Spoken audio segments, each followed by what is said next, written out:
What's this? Maybe you remember the project I had with the infinite number of monkeys and the infinite number of typewriters trying to type the works of Shakespeare? Yes. Well, the monkey chow bill was killing me, and I eventually figured, what's the point? If they do it, they're just producing work that's in the public domain and that Ira Glass doesn't even like, so I just got rid of all of them. There's still one here.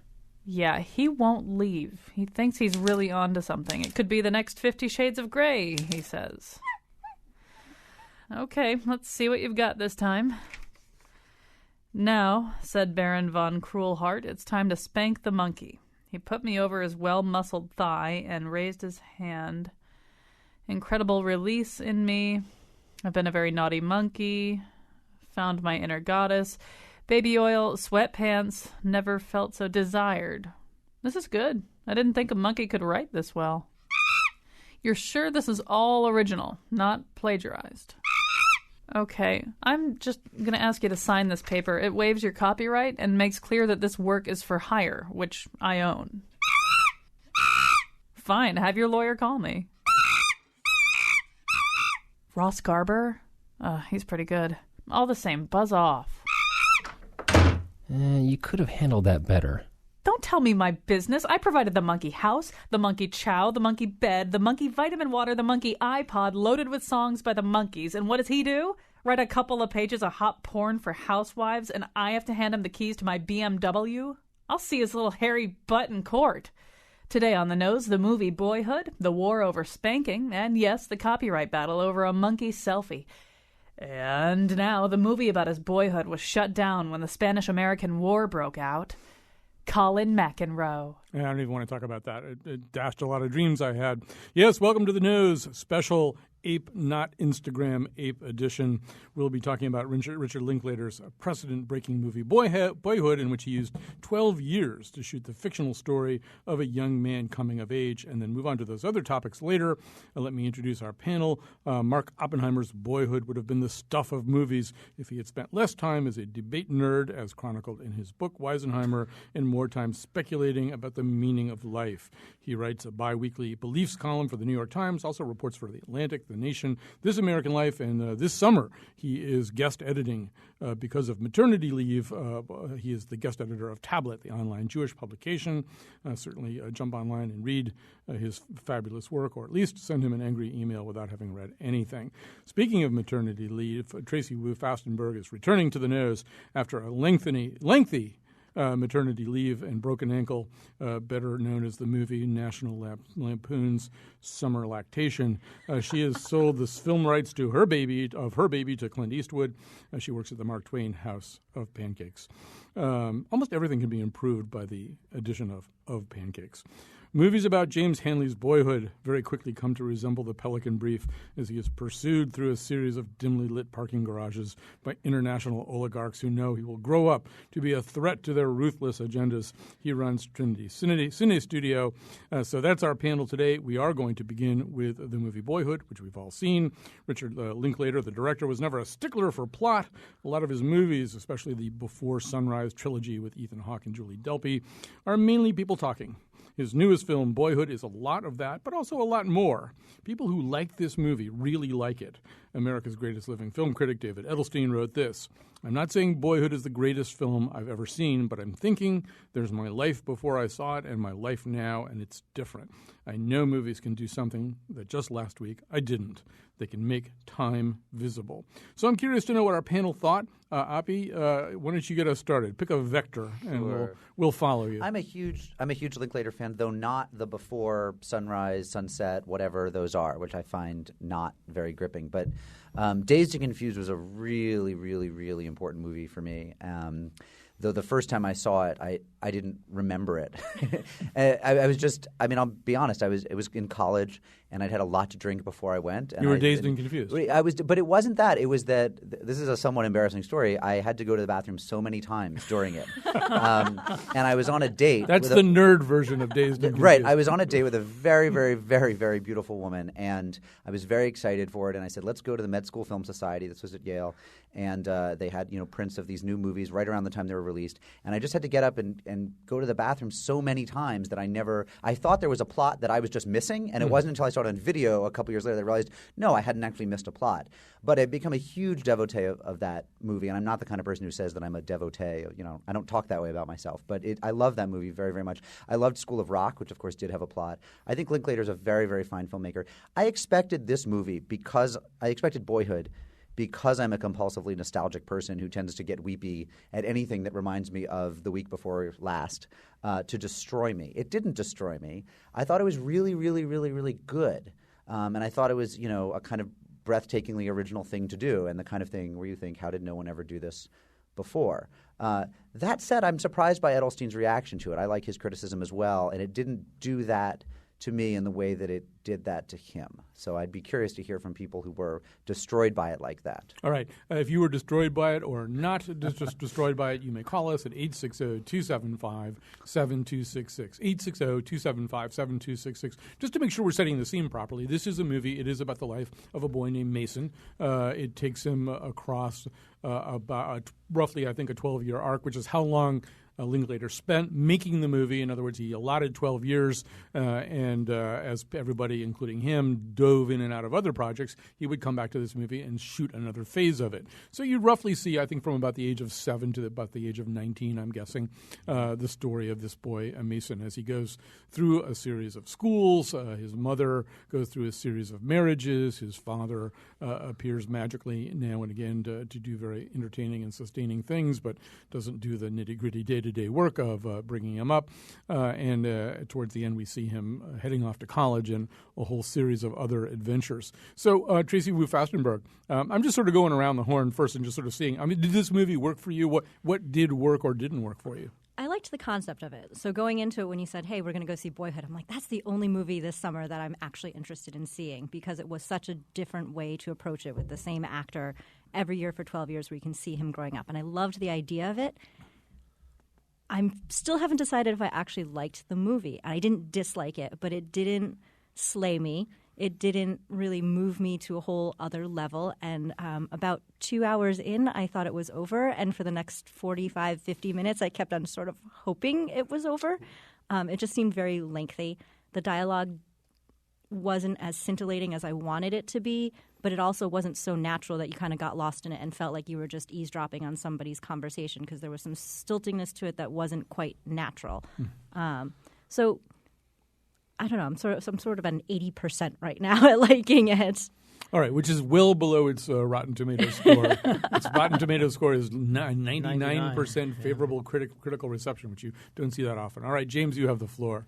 Well, I have to say I was completely absorbed by the film, even its full 160-minute length. One of the things that fascinates me about Richard Linklater is that he is a person who seems to have had a very satisfying sort of intellectual life, making films, writing films, engaging on what seems like an impossible project, taking 12 years to make a film, with a plan to a certain extent, but also taking an enormous risk that the participants would actually be willing to continue.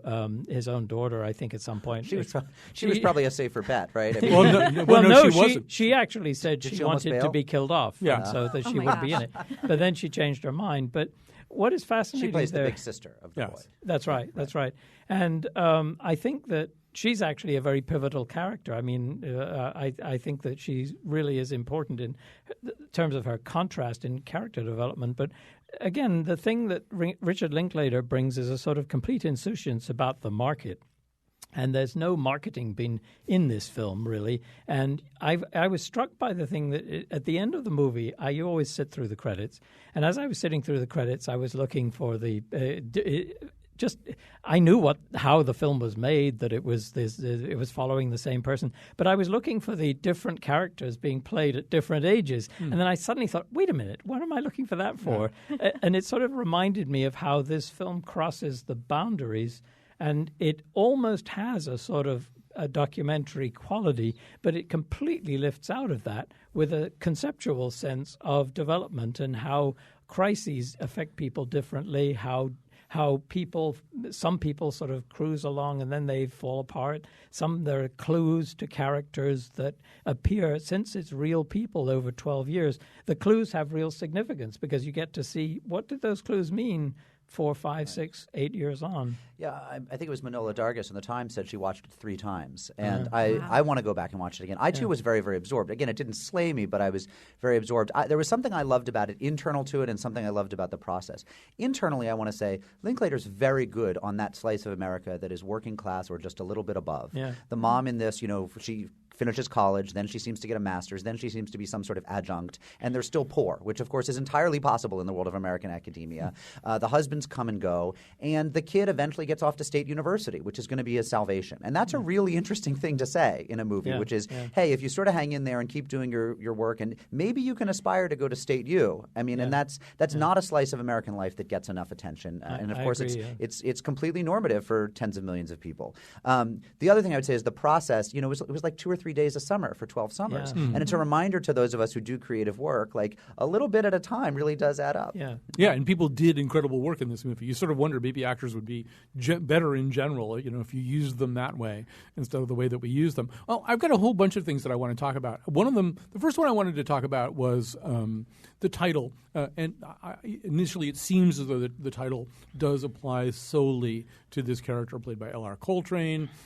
He's Mason. He's the boy we're watching growing up. But the more I watched this movie, I thought, no, it's really kind of about all the men in this movie, right? Yeah, I mean, exactly. it absolutely is about all the men and about sort of male issues and how men figure out their roles. So Ethan Hawke does play this kind of wandering father who's in and out of his kids' lives. But I mean, basically seemed like a very nice and appealing person.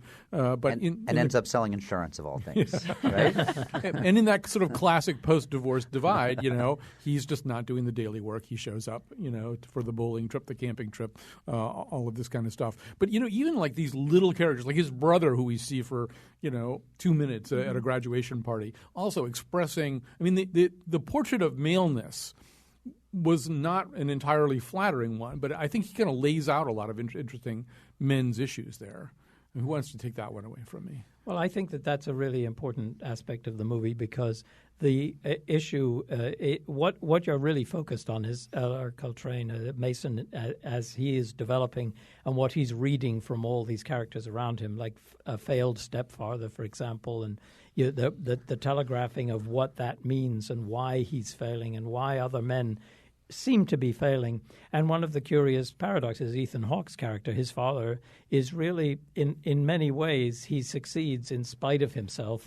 And he is a person who really seems to maintain a hold in Mason's life. But I don't want to spoil the story, but there's a point at which he actually fails at that quite obviously. And it's an interesting statement about how what you expect about people and what you expect about people you look up to, sometimes you can be surprised about that. And in a way, I think that actual moment makes Mason a more believable character because he's actually becoming aware of flaws in a way that he had taken very personally, and then he comes out of that and develops out of that. And again, that seems to me to be part of the process of making a film over such a long time, that you can really ponder these things and how these characters will come out. And Richard Linklater is a sort of person who does kind of ramble at times, like the Before Sunrise type of thing that is a lot of talk. I actually found those interesting, but the issue is sometimes if you're getting that all together and the whole film is that, it sometimes obscures the character development that would actually inform that discussion. And that's what happens in Boyhood, I think, is that you get both. And that's why, to me, it's so absorbing and interesting.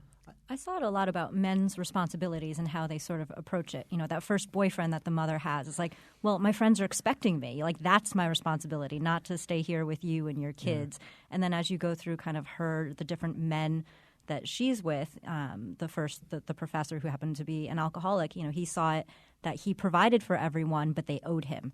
They owed him respect. Yeah. They owed him whatever it was that, ticked him off over time, obedience and doing chores and stuff. And then the veteran that she married later on was very bitter about the fact that he was supposed to provide for these kids that weren't his, that, didn't pay attention to him and come home on curfew. And then his father, who saw his responsibility as more being there, he understood what they should have been in sort of a materialistic aspect of, I'm sorry, I'm not here. He tried to make up for it. He pulled over to the side of the road and said, we need to have real conversations. We need to have a relationship. He just didn't know how quite to get there. But I think he understood more of what a child needs than some of these other men. And so I thought it was a nice kind of dichotomy as you went through them all. If you saw Boyhood and you want to join this conversation, again, 860-275-7266. Or if you just refuse to see 2 hours and 45 minutes worth of movies in which a movie in which really not that many major plot points occur. Although we could debate that, though. You may tweet us also at WNPR Colin. Who was James, are there other examples you can think of director-actor collaborations as sustained as Ethan Hawke and Richard Linklater? I mean, he's used him in at least 4 movies, and I love that he keeps using him. Ethan Hawke's not my favorite actor, but I think he gets good performance out of him, and I think in this movie, that was the character that actually almost brought me to tears because the to see him kind of gradually accept that life is not about driving a fast car and having fun, and that he has to start wearing Dockers and provide was very heartbreaking. The other thing that's really uncanny, and Rand Cooper was with me last night when I saw the movie, and he pointed it out, was that we watch everybody age for real. In other words, we're watching everybody sort of get older, right? And it's noticeable on everybody, except that for the first 8 or 9 of the 12 years, Ethan Hawke does not age at all. Exactly and the then, same. Yeah, in real life, Ethan Hawke just wasn't getting older, and then there's a little kind of Dorian Gray spurt at the end. I wonder if they sort of grade up his temples at the end to make that point. Ethan Hawke's. He's a pretty youthful-looking guy. But, what about that collaboration? Well, I think that really is unusual, and I think that Ethan Hawke is an unusual actor in that I think a lot of actors presented with that possibility would probably see their careers at a different point. 6 years down the line, an actor may see his career having crossed to some different kind of appearance or different kind of film that he's making. Ethan Hawke seems to be, that was the uncanny thing about this film all the way through, that sort of almost documentary quality. It's crossing that barrier where the character could actually be a fictional character in a movie who's developing, who actually comes across in a way that is documentarian about what is going on. And I think that he is a person who he just seems to be unpretentious, I think, which is why I like him as an actor, because he is able to do this and not see it as somehow about him. Because the character, he becomes that character, and he takes that time to actually develop through the film. And he's still, at the end of the movie, he's not some sort of, stereotype. He's really gone through all sorts of changes. And in a way, L.R. Coltrane is following the same trajectory in a different time of his life, and he's coming out at the end of it. There's a sort of the expression on his face at the end, just before the fade out, said that to me about that. And I thought that's something that Richard Linklater somehow divines really exactly right. I want to make sure we also talk about women in this movie, and particularly about Patricia Arquette, who's getting rave notices for her performance. It's a different kind of experience than watching Ethan Hawke. You really do see her age. You see all kinds of things happen. This would have been shot probably between her ages of 33 and 46. It included, I think, some pregnancies and maybe not immediately losing the weight from those pregnancies. So you see her body change in lots of different ways too. But at least one writer that I saw said you could just as easily have called this movie Motherhood. It really is, at times anyway, her story. And it's a really, I don't know. I'm looking over at you as our designated woman here, but to me, it's a really wrenching portrait of a woman too. A woman who is trying to do that work as a single mom and making a lot of really bad decisions, but also doing some pretty marvelous things with herself. I don't know. How did that character play for you?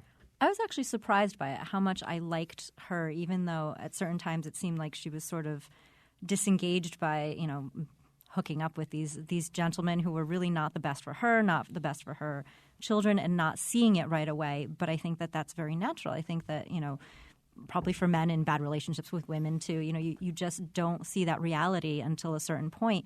But she does all the things that she thinks is right for her family, for her children throughout it.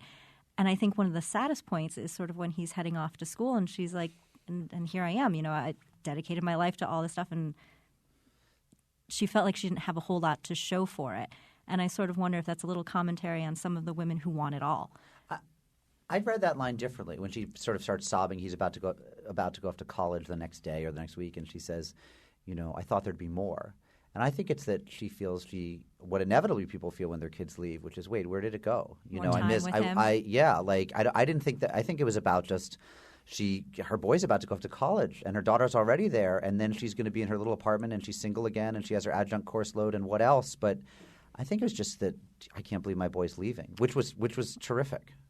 I think that she's a very interesting character in that way because actually, although she's picking up these different men that she feels need to be a father to her kids, and they turn out to be not necessarily such good fathers, I think that one of the things is that she, meanwhile, all of that is going on, she becomes the most loyal parent, as it were, almost taking on the father and the mother role, that she really is making that her life. And then toward the end, when he's leaving to go to college, I think it almost, in the context of the film, it almost comes across as a sort of momentary thing about, was this the right thing, almost? Like I completely sort of mortgaged my life, really, to what I felt I needed to do, and then they're leaving kind of thing. And she's losing sight of the fact that she's actually got two pretty, secure kids who are coming out of it.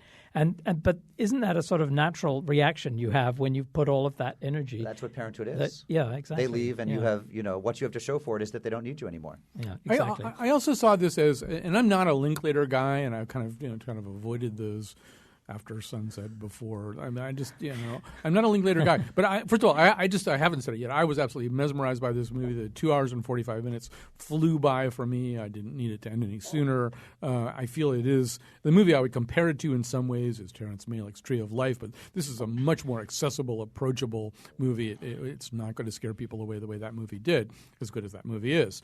But one of the things that I marvel at is Linklater's absolute fastidious avoidance of big moments. The kinds of big moments we are now almost Pavlovianly conditioned to expect, right? Watching these movies. Now I'm watching this movie and there's a car driving down the highway and I think, well, they're going to have a car accident, or I thought someone was going to end up gay. Yeah. So, I did think Ethan Hawke was gay for a while. Yeah, did you? I did, yeah. I thought the son was going to I thought Mason was going to have a gay experience. But, you keep waiting for these big reveals or a kind of a moment of violence. There's a guy breaking a board. You think, well, somebody's going to wind up in intensive care or something. Right. That doesn't happen, and it's the movie is spellbinding nonetheless. And I do think that sometimes the things that are jarring about this have less to do with what Linklater's doing and more to do with what we are conditioned to expect will happen in a movie. Exactly. And so even that last scene we're talking about, or penultimate scene where Patricia Arquette, she's saying goodbye to her son, just kind of dissolves into this moment of self-pitying bitterness. I think initially I thought, well, this just plays wrong with me. It's not really working. And then I'm thinking, no, I'm just very conditioned to expect that scene where the son goes off to college is going to be played in a different way. And he's just not going to do that. He's not giving me all the things that I'm used to consuming, like pap.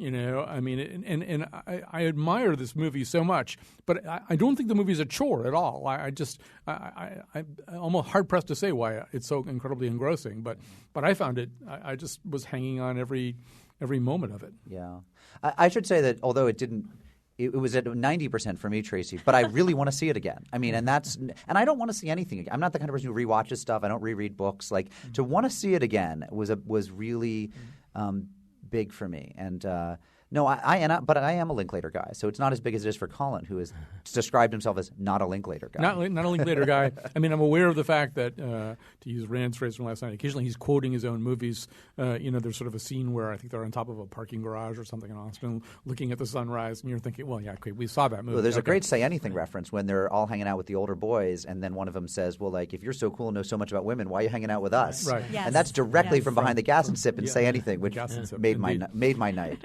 very quickly before we run out of time, I think we do have to say one more thing maybe, or I'd love to hear you guys a little bit, just on the way, I mean, time really is a character in this movie, or it's the ultimate special effect. That's what I find myself thinking, that, you're watching these things, and as James says, another thing we're conditioned to do is to say, oh, yeah, who plays the young Mason? Or no, it's like always the same person. And they're, and he doesn't call attention to it. Sometimes you have to watch a little bit carefully. You notice, oh, wait a minute, the haircut's a little bit different, or somebody's driving a different car. You suddenly realize we've gone ahead one more year, but it's not like these big slides are coming across the screen saying 2 years later. But what's happening, though, is you watch time writing on all of their faces and their bodies, and especially this boy. They didn't have to do any makeup or anything like that. Just the way time writes on this kid. It is fascinating to watch. It is as dramatic an upheaval, just watching stuff happen in the normal course of time, as anything I could think of.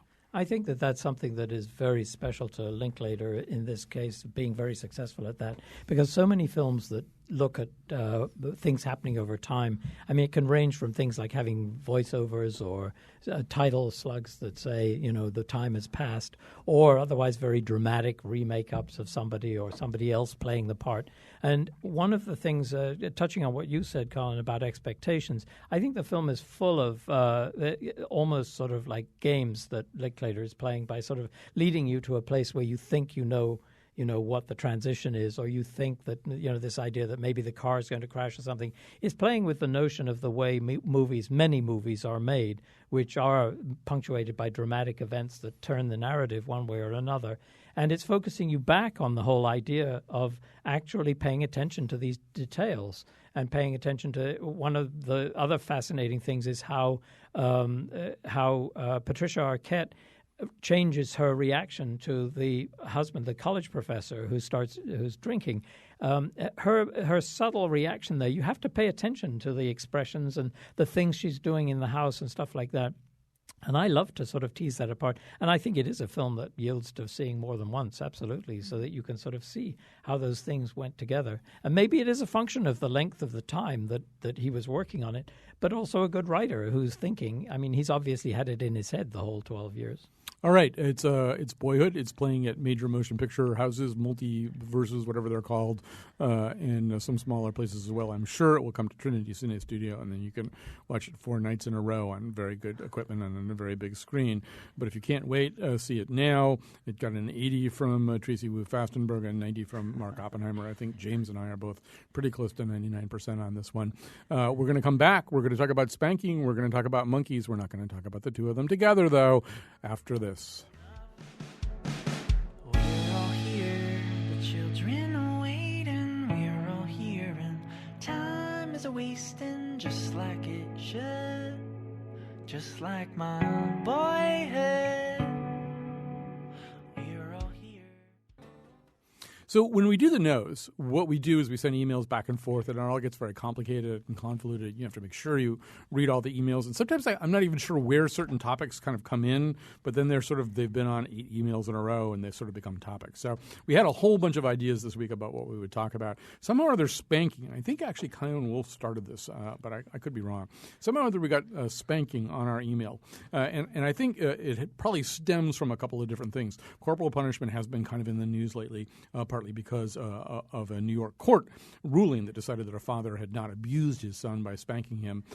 This also has sort of occasioned a lot of writing about spanking and bringing forth of some of the scientific evidence about spanking, some of which suggests that it either doesn't work very well or might even be, in odd ways, dangerous for your child. But it also kind of touched off this kind of, culture war on Christmas thing. The National Review was basically saying that just if there's been a war on Christmas, there's also been a war on spanking, and that liberals don't like it, and it's banned in places like Sweden and Delaware, which are basically probably the same place. And Delaware has more banks. Yeah, that's right. So yeah, it would be a close race as to who has more banks. So. On the other hand, according to the National Review, roughly 80% of parents admit to hitting their children, but that they may not be far off, they write breathlessly, when giving a child a quick slap on the rear for misbehavior will get a parent labeled a child abuser. So anyway, it's all in front of us. We don't really have time for a lengthy conversation about spanking, but we'll start it off with the tiger mom-to-be, Tracy Wu Fastenberg. That tiny little baby I know has not been spanked yet. But not even a little. So yeah. Just lots of kisses. When Kion brought that up, it actually made me really think, because it's something that my husband and I have talked about. But one of the things that Kion had said in her email was, when it came down to it, if my child was being, really horrific, I haven't made that decision yet. And so it kind of brought me to the place of, well, what would be my recourse if suddenly Claire decided that she was being awful, when she hits a certain age and size. And I still have to sit there and say, no, there's absolutely not a chance that I would raise a hand to my child, no matter, even if she was bigger than I was. The CNN article, I think it was CNN, indicated that there's a lack of gray matter. There's less gray matter in children who are struck. And I think that they were talking specifically more about paddles and belts, which I was horrified to think that anybody's still using that. Whether it's a parent's right to spank their child, I can't make that decision for them, so I guess everybody has their own right. But for me personally, it's just not an option. Well, now, Mark Oppenheimer has lots and lots of children, and there's some kind of Spanish word that he gave us for a man. One of the things that made him an interesting guest on the subject of Boyhood is that he has only daughters. What is the Spanish word for the man who... A chancletero, chancletero, which is a slipper man, a slipperisto. A man in slippers is a Caribbean and Venezuelan, Colombian, that region of the Caribbean Spanish slang for a man who has only daughters. Yeah, so you have only daughters. Only daughters, 4 of them. Haven't hit them yet. Long-time listener, first time. So, we'll see. Have you back in a year or two. The eldest is 7.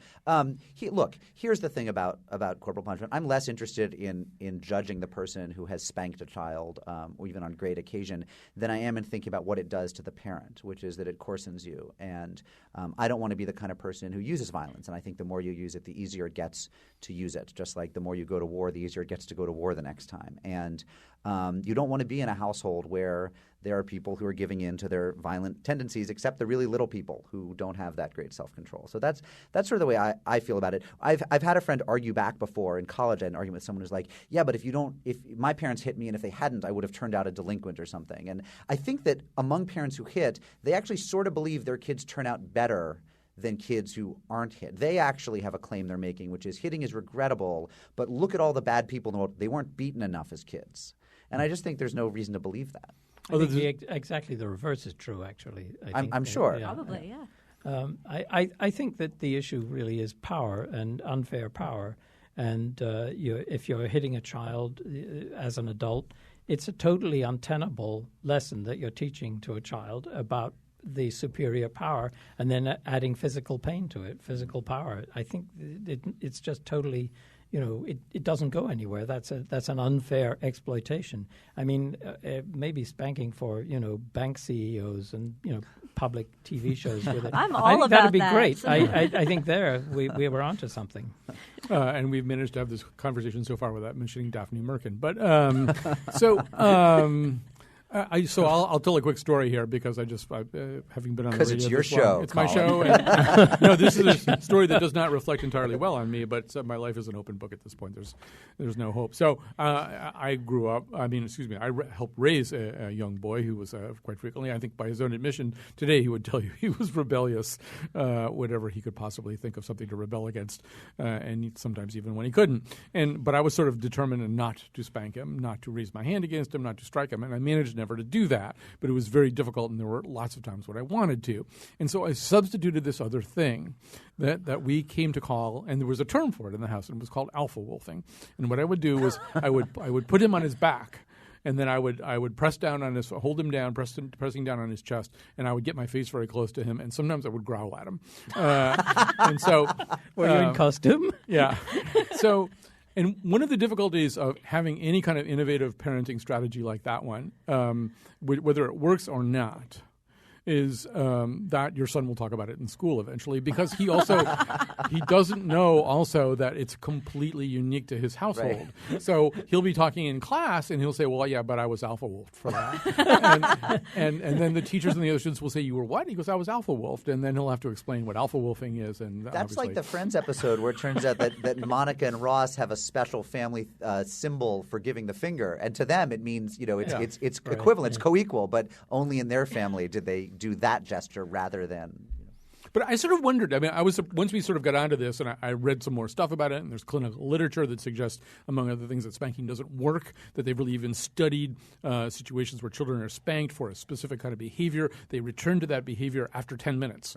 Right. So it apparently doesn't even sort of get the message across. But I was sort of both surprised and unsurprised to be immediately able to find a national publication like the National Review that was seeing this, and there's more evidence of this, as essentially a political issue. Like, you sort of think about all the things that can be politicized, which I guess turns out to be everything. I think that's a function of some sort of new software we haven't learned about yet that is detecting issues, detecting partisan issues. The ability to actually sort of they check it every morning at the National Review. It's an app. It's an app. An app, right? They have it. Yeah, it's an app now, so you can just check and see does spanking have potential to be partisan? And so if it does, if it says yes, you go with it. There's the spine of a reasonable political argument there, which is that the less the state is in your household, the better, which I think is something that people on the left feel about sexual freedoms, but people on the right feel it about hitting kids.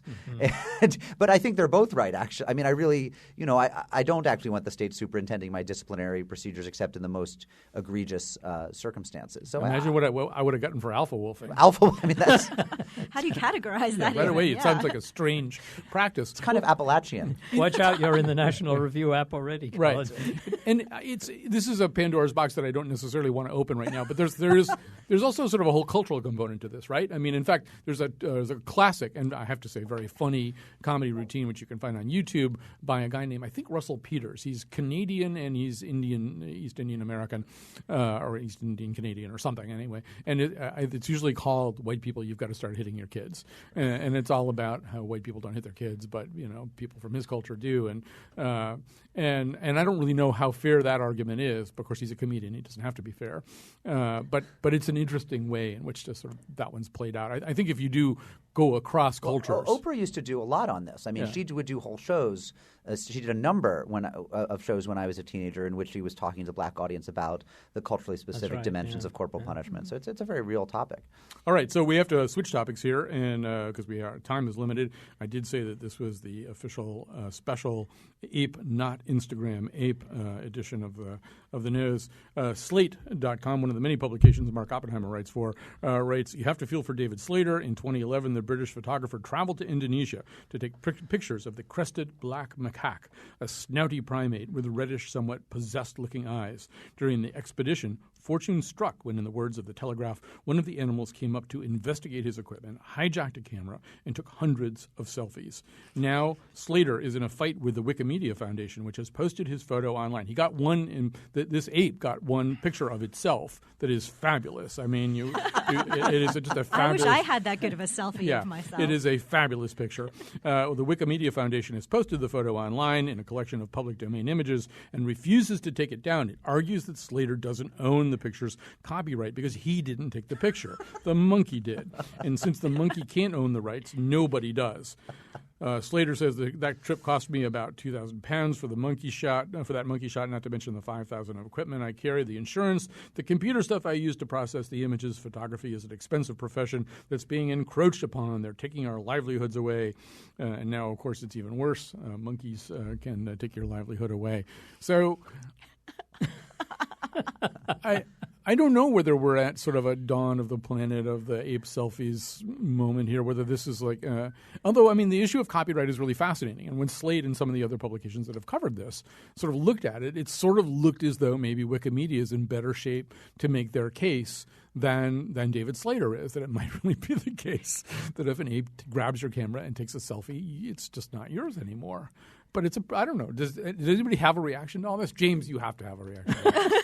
Well, I was thinking that that in this particular case, I mean, certainly the fact that the monkey the monkey seems self-aware. That's sort of, like disturbing enough. Smiling and everything. It's I mean, smiling. come on. Yes, it's like smiling. So I think we might need to get comments from the monkey. But the whole thing about it brings up this whole thing about what one of the legal arguments is that, well, the monkey is an animal and animals are property, and therefore they can't hold a copyright. They can't actually be able to exert the right to control, and therefore, and David Slater is saying that, oh, well, I should get the right as a result, which I think is absurd. But I think that the monkey itself being property brings up a whole question about the status of. It's kind of like what we were talking about too with spanking children. I mean, children, the whole concept of children having independent rights as human beings, and how animals are treated. I mean, it's kind of joking reference when you have a monkey taking a selfie, but it's kind of opened the door to. So you're saying the monkey actually should. It's not that nobody owns the rights. The monkey owns the. Absolutely, right. Yeah. Right. And the monkey has not relinquished those rights No, to Wikimedia yet. Exactly. That's And my right. favorite is that the monkey, which is arguably closer to a human being, perhaps, Yeah, not yeah. a person, but a corporation is a person. There you in are. some Exactly. It instances. goes full circle. Yeah. Exactly. And there are then the fact that we don't spank the corporate I spank CEOs. monkeys. I spank apes. He had to go there. Someone was My going to pet say ape. that. So now, see, that caused me to lose my train Sorry. of thought. Oh, there are cases working their way through the court system, right? I think we are going to see one of the things that I would predict over the next decade is the sorting out of the rights of animals is going at a sort of Peter Singer level is going to happen more and more, and there will be more and more case law that you could then in a future situation like this retrospectively look at and say, oh, well, actually monkeys do maybe have a little bit more standing. I think right now the monkey has no standing. There's no way the monkey can. National can Review own will it. love that. Yes, the monkeys absolutely. have standing. Right. I mean, look, so much of this does come back to power. I actually think Yeah, this exactly. is very similar, Exactly which right. is, and Yeah. my friend, the political philosopher Corey Robin, wrote a whole book that said that essentially the conservative impulse is about power. Yeah, It's not about exactly. money specifically. That if you really what all of the different conservative impulses have in common is a desire to locate power among the people who want power. Right. And that's how with the conservative response to labor, to organized labor, to animals, to children, to women's reproductive rights. That really what they have in common is trying to keep power in the hands of the And people who not have be it. challenged. And not be challenged. And I Exactly. think, as a vegetarian, I think there's no question that applies to a general conservative impulse toward animal rights. Yeah, I agree. We'll stop there. We'll take a break. We'll come back. We'll endorse things. You'll stay with us, please. We'll be back after this.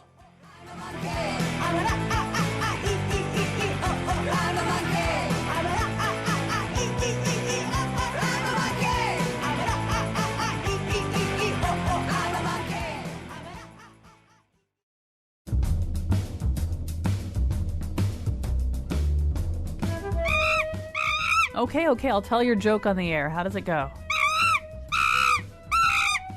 I don't get it. Why would a cheetah do that? Okay, that is pretty funny, but we'd lose our license. Today's show was produced by Betsy Kaplan and me. Our interns are Josh Nalea and Lily Tyson. Greg Hill appeared in the intro and tweets for us at WNPR Colin. The part of Bill Curry was played by Ethan Hawke. For show pages, articles, and selfies of the Faith Middleton Show staff with King Kong, visit our website, WNPR.org. On Monday's show, New Yorker writer Maria Konnikova on the 3-day work week. And now, back to Colin. Just a couple of additions and amplifications. Yeah, Maria Konnikova will be the super guest on the Scramble on Monday. She'll pick 3 topics to talk about. We're pretty sure one of them will be the 3-day work week, which she's just written about, the idea that we would be more creative, productive, and happy if we work 3 days for more hours and into our 70s. But we're doing other things the other 4 days. Also, Lily Tyson, our excellent intern, is having her last day here today. I think her birthday was also yesterday. We've had this group of interns this summer who I refer to as the Fab Five. They are it's kind of a nice even distribution of talent and initiative. This has been an exciting intern class to work with. So now we'll be down to Fab 4, and I am sad about that. All right, time for endorsements. I've tried to leave plenty of time. So Tracy Wu-Fastenberg, you get to go first. All right, I have to do the one that's related to work first. Okay. October 21st, we have Mark My Words coming, which is based around the musical Wicked. So we have Gregory Maguire, who wrote the book, Stephen Schwartz, who did the musical itself. They'll be on stage in conversation with Frank Rizzo. You can go to twainmarkmywords.com. And also with my recent experiences, breaking my ankle at 6 months pregnant and then having the baby early and her being in the NICU, I know there's lots of arguments around healthcare and Obamacare and all of those things. And I think what gets obscured in that sometimes are the folks that really provide that on-the-ground care. So I just want to say that you should go and appreciate your providers, the nurses over at the CCMC NICU, the folks at Hartford Hospital were wonderful to us. And so I just think that remembering that is a good thing. Let's also endorse together this video that you sent over to all of us. At least you and I can endorse this together. It's kind of interesting. It's about a French supermarket chain, Intermarché, who got sort of interested in the whole question of all the fruits and vegetables that get thrown out. The ugly fruits and vegetables. Right. So they actually – you can see it if you Google – Inglorious Fruits and Vegetables. You will probably be able to get that video pretty quickly. It's a campaign they started basically to get people to think differently about this and maybe price some of the ugly and less appetizing fruits and vegetables, less appetizing looking fruits and vegetables differently. And it's been this huge hit. So and it really sort of does call to mind the amount of food that gets wasted. And it's a fascinating thing to watch. So Inglorious Fruits and Vegetables, courtesy of the French supermarket chain Intermarché. All right, James? I thought that was fantastic, too, so I'd co-endorse that as well. Just the big event coming up at Cine Studio starting next Friday, the 15th, I think, is Martin Scorsese has restored some of the masterpieces of Polish cinema. We have 16 of them that we'll be showing, one per day and on matinees, separate films. These are extraordinary films that are really amazing to the history of cinema, but also about Poland, about the talent of the filmmakers. Absolutely stunning films, beautifully restored, and they have not been seen, most of them, for many years. These are restorations that are touring the country and not playing very many places. So we have 2 weeks of those films, really not to be missed. Quite a amazing occasion starting next Friday. And having seen the Polish movie Ida there at your shop, that gets you even more excited about the potential. That's not one of the Scorsese ones, but it was great. I think you do say Ida. They say Ida. Ida is the yes. Although the publicity of the film kept saying Ida, which I think they were trying to get us to think that get the public to think it wasn't a foreign film. Maybe I'm not sure. All right, Mark, what have you got? You want two or one? You can do two. Do two? All right. So the first is my eldest daughter went off to summer camp this summer. She went up to Camp Vermont in Palmer, Massachusetts, where they send home a letter that says not only is your child not allowed to bring electronics, but in the past parents have tried to sneak cell phones into their kids' bags, telling them, don't tell anyone, it's just for an emergency.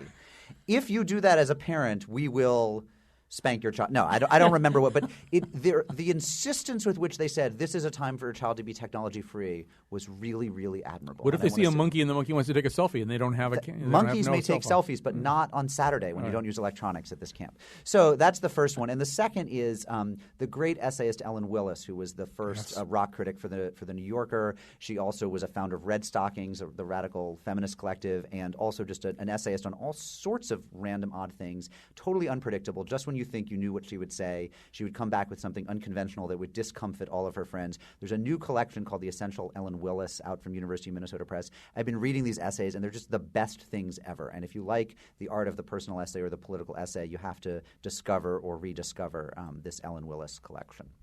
All right. Tonight at Billings Forge, I will be performing for the third time in my life with the improv troupe, CT Improv. I urge you to come. It's at 8 o'clock. It's a very cheap ticket. Do not bring your children, all right? Get a sitter for your children. Don't spank your children, but don't bring your children to this. I am going to use terrible language. I'm going to talk about things that you have not yet discussed with your children, so don't bring your children. I can't emphasize that enough because people often do show up at these wholesome CT Improv things with their children. I don't want to see children there. But it really, they are wonderful. Part of the joy of doing this, I do a series of monologues based on prompts from the audience or from whatever, and a lot of the fun is then seeing what the CT Improv troupe does with the monologue that I've done. So when Tracy was sending us the thing about Inglorious Fruits and Vegetables, that kind of triggered a trip over to Slate where there was an article about plums, and William Carlos Williams' poem came up. And so the last thing I'm going to endorse, and I think I have maybe time to read, is A Late Aubade by Richard Wilbur.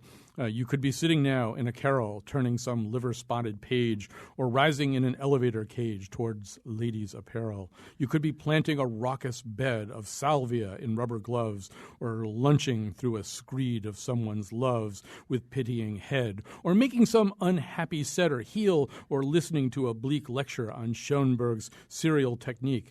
Isn't this better? Think of all the time you are not wasting and would not care to waste.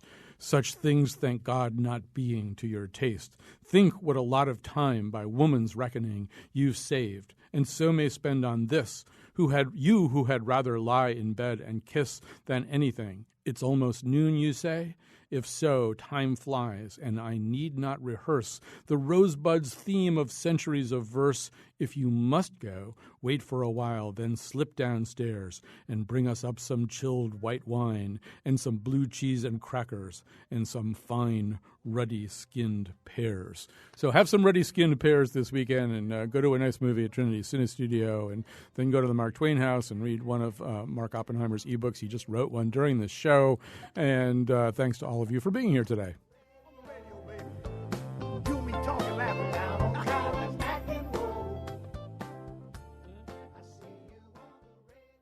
I'm Kyone Wolf. I have no idea what to say for the last word today. Do you have any ideas, Monkey? Monkey, this is a family radio show.